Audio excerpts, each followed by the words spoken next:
Poďme sa pozrieť na top 5 klubov s najdlhšou sériou neporaziteľnosti na domácom štadióne v 21. storočí. 5. miesto Borussia Dortmund 2015 až 2017.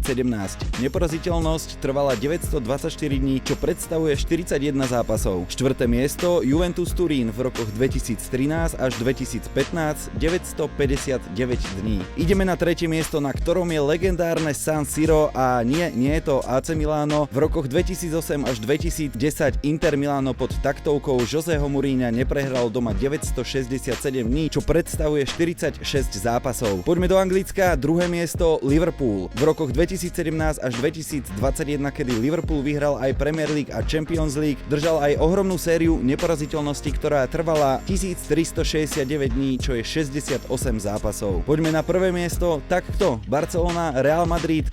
Nie, ostávame v Anglicku a pri najdlhšej domácej sérii bez prehry bol opäť Jose Mourinho. Tentokrát to dokázal v rokoch 2004 až 2008.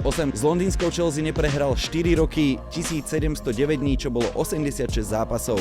Jednoducho Special One a nedobytný Stamford Bridge. Myslíš, že sa túto sériu podarí niekomu prekonať? Ak áno, napíš do komentárov.